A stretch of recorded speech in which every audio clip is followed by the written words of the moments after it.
this section we talk a lot about doing antiderivatives where there's a log or an exponential. Now, you need to know really basically three things in order to get through this section, and they're just little reminders. If you have a to some function, remember the derivative of that would be a to the function times the natural log of a times the derivative of that function that's up in the exponent. As a special case, if the function up here was really simple, right, you'd get a to the x ln a, and then the derivative of x with respect to x would just be 1. Okay, so you would just get a to the x ln a. Of course, if the base is e, then you'd have e to the x ln e, but the exponent you put on e to get e is 1, so the derivative of e to the x in particular is just e to the x. Okay, so there's a little reminder. If we have exponential things, we know how to take the derivative. It always kicks out a natural log, which, by the way, means if you need to find the antiderivative of a to the x dx, well, you could guess, since the derivative of a to the x involves a to the x in a constant, probably the answer is a to the x. If you take the derivative of this, you know that an ln of a is going to come out, so just set a little trap for it, and you'll have that. The other thing we need to remember is something we've been using a lot. Because of the chain rule and the fact that the derivative of the natural log of x is 1 over x, the derivative of this is going to be 1 over the inside function times the derivative of the inside function, which, if we think about this derivative as being over 1, we could slip it up here into the top as dg dx over g of x, or in Newton notation, g prime of x over g of x. In other words, just a little reminder that the derivative of the natural log of a function is the derivative of the inside over the inside.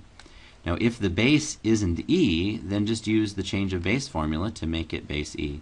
Remember, to change the base, you can take the log in your preferred base, which in our case is usually the natural log, as long as you divide by the natural log of the old base.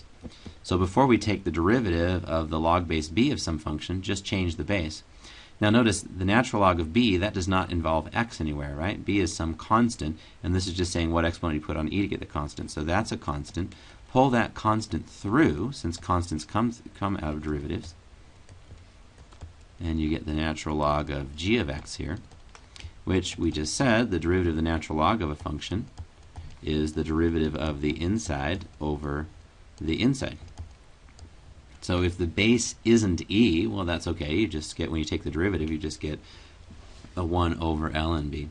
But whatever the base is, you can always use the change of base formula to turn it into a base that you like. Let's see how these principles apply in a few examples. Okay, in this example, we have some exponential function. And I notice here that up here in the exponent, we have some function. It's the square root of x. And also, we've seen several times that the derivative of the square root of x is 1 over 2 times the square root of x.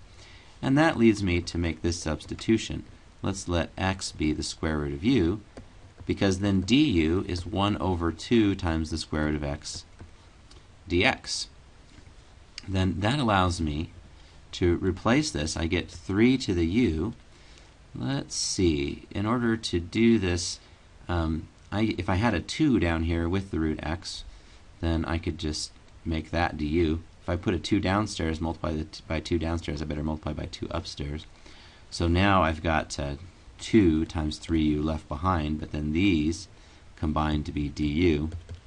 Of course, just pull that constant through, and you have the antiderivative of 3 to the u du, which we just said would be 3 to the u over the natural log of the base, which in this case is 3, plus c. Once we substitute back, we have 2 over the natural log of 3 times 3 to the u, but u was the square root of x, plus c. So we've got it.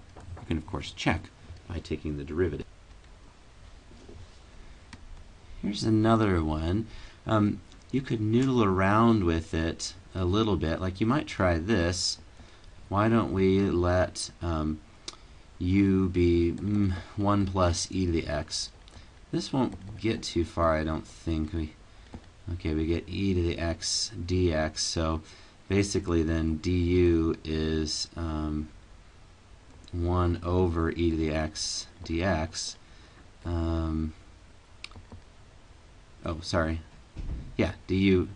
Du over e to the x would be dx, just dividing both sides of this equation by by e to the x, and e to the x is u minus 1, so I guess du over u minus 1 is equal to dx. Let's see, so we have, if we do that, 1 over 1 plus e to the x, that would be 1 over u, and then the dx becomes du over u minus 1. Oh, that's interesting. We get the integral of du over u squared minus u. I'm stuck on that one.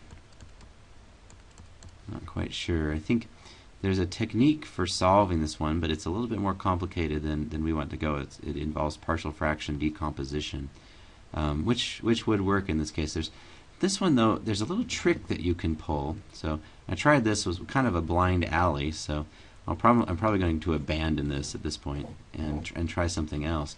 Here's the little trick that works on this one. If you multiply top and bottom by e to the minus x, if you multiply by e to the minus x downstairs, you get e to the minus x plus 1.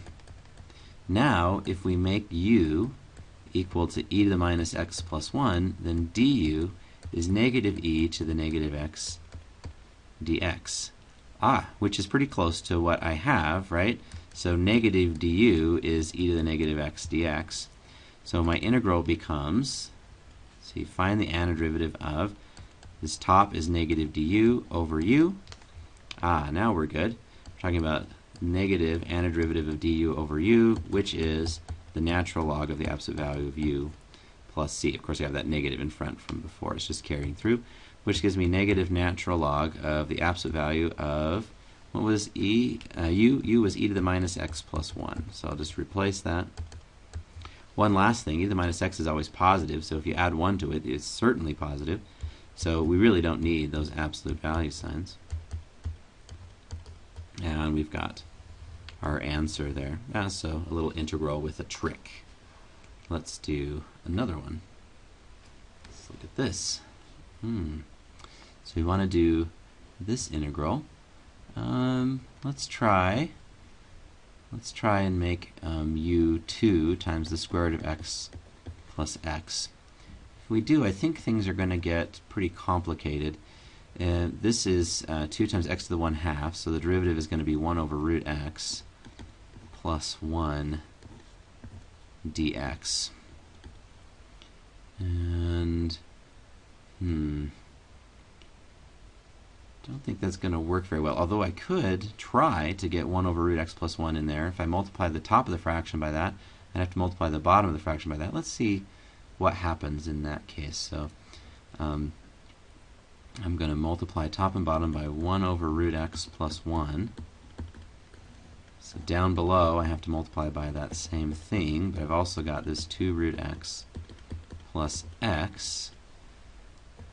Let's see, so the top is now du. That's a little more compact way of writing it. And then if I multiply this out, 1 over root x times 2 root x makes 2. And then the product of the outsides makes a root x. And the product of the insides makes a 2 root x. And the product of the last makes x. It's 2 root x plus x, that's just u, and this, yeah, well, that's not working so good. I think this is kind of a blind alley here. So I could keep pushing through and I might be able to find a substitution, but there's another thing you might notice here. So I think I'm going to abandon this route and try something else. One thing I notice is that the square root of x, if you square it, you get x. So these are actually related, because if I make u the square root of x, then u squared is actually x. Of course, du is going to be, let's see, 1 over 2 root x dx, because the derivative of the square root of x is 1 over 2 root x. Which also says that 2 root x dx, or 2 root x du is dx. I multiply both sides by 2 root x here. And root x is u, so 2u du is dx. So now I think I can do my substitution pretty cleanly here. The dx becomes 2u du, and downstairs we have 2u, but we also have x, which is u squared. If I factor out the u that's top and bottom, I have 2 du. If I pull a u out of the bottom, I have 2 plus u. So I factored out a u and canceled it from the top and the bottom. Now I can kind of see what's going on here. This is almost logarithmic, or it is logarithmic if I make this new substitution. Let w be 2 plus u, then dw would be du. dw would be du, since the derivative of 2 plus u is just 1 with respect to u.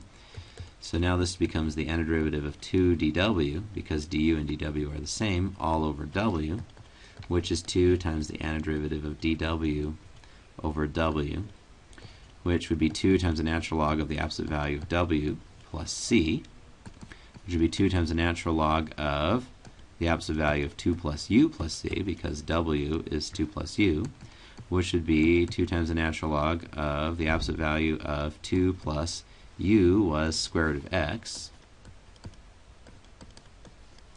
Again, the square root of x is always greater than 0, or always 0 or more, so it's it's non-negative anyway.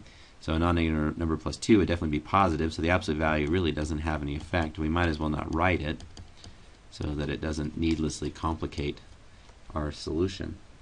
Good. So we've found our antiderivative in this case.